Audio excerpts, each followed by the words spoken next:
প্রিয় দর্শক, আসসালামু আলাইকুম। সহনশীলতা একটি মানবিক গুণ যা ব্যক্তি এবং সমাজের মধ্যে শান্তিপূর্ণ সহাবস্থানের ভিত্তি রচনা করে। এটি ভিন্নমত, সংস্কৃতি, ধর্ম, জাতি এবং ভিন্ন জীবনধারার প্রতি সম্মান প্রদর্শনের মধ্য দিয়ে সমাজের সৌহার্দ্য এবং ঐক্য প্রতিষ্ঠা করে। বর্তমান সামাজিক বাস্তবতায় ভিন্নমতের প্রতি সম্মান, সহনশীলতা অত্যন্ত প্রয়োজনীয় হয়ে দেখা দিয়েছে। সহনশীলতার তাৎপর্য: ১. মানবিক মূল্যবোধের ভিত্তি। সহনশীলতা মানুষকে অন্যের মতামত এবং চিন্তার প্রতি সম্মান প্রদর্শন করতে শেখায়। ২. সামাজিক স্থিতিশীলতা। সহনশীলতা সমাজে সংঘাত কমিয়ে আনে এবং পরস্পরের প্রতি শ্রদ্ধা, সম্মান এবং সহযোগিতা বৃদ্ধি করে। ৩. বহুত্ববাদ এবং বৈচিত্র্যের স্বীকৃতি। সহনশীলতা সমাজে বিভিন্ন ধর্ম, জাতি এবং সংস্কৃতির মানুষের সহাবস্থানকে সহজ করে তোলে। আমাদের সমাজ বাস্তবতায় সহনশীলতার চিত্র।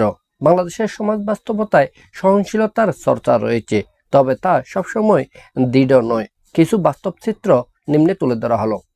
১. রাজনৈতিক মতবিরোধ। ভিন্ন রাজনৈতিক মতের প্রতি অসহিষ্ণুতা প্রায়শই সংঘাত সৃষ্টি করে। ২. ধর্মীয় সংবেদনশীলতা। ধর্মীয় ভিন্নতাকে অনেক সময় সমাজে বিভাজনের কারণ হিসেবে চিহ্নিত করে রাজনৈতিক ফায়দা হাসিলের চেষ্টা করা হয়। ৩. নারী এবং সংখ্যালঘুদের প্রতি আচরণ।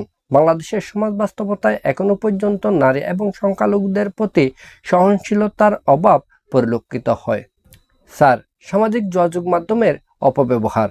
আমরা বর্তমান সোশ্যাল মিডিয়ার যুগে দেখতে পাচ্ছি, সামাজিক যোগাযোগ মাধ্যমকে ব্যবহার করে ভিন্ন মতের মানুষের প্রতি বিদ্বেষ ছড়ানো হচ্ছে। এর ফলে সমাজে অসহনশীলতা বৃদ্ধি পাচ্ছে। সহনশীলতা বৃদ্ধির উপায়: শিক্ষা এবং সচেতনতা। আমাদের পাঠ্যক্রমে সহনশীলতা যাতে বৃদ্ধি পায় সে ধরনের উপযোগী করে শিক্ষা ব্যবস্থাকে, পাঠ্যসূচিকে সাজাতে হবে। এর বাইরেও আমাদের বিভিন্ন আলোচনা অনুষ্ঠান, বিভিন্ন বিতর্ক প্রতিযোগিতার মাধ্যমেও আমরা সহনশীলতাকে আরও বৃদ্ধি করতে পারি, সমাজে একটি সহনশীল পরিবেশ সৃষ্টি করতে পারি। ২. পরিবার এবং সামাজিক চর্চা। পরিবারে এবং আমাদের সমাজে আমরা ছোটবেলা থেকেও এই বিষয়টি শিক্ষা দিতে পারি যে প্রত্যেক মানুষের প্রতি সম্মান প্রদর্শন করবে, প্রত্যেক মানুষের মতামতকে গুরুত্ব দেবে। ৩. মিডিয়ার ভূমিকা। গণমাধ্যমে সহনশীলতা, স্থিতিশীলতা যাতে বৃদ্ধি পায় সেজন্য ইতিবাচক বার্তা, সংবাদ প্রচার করতে হবে।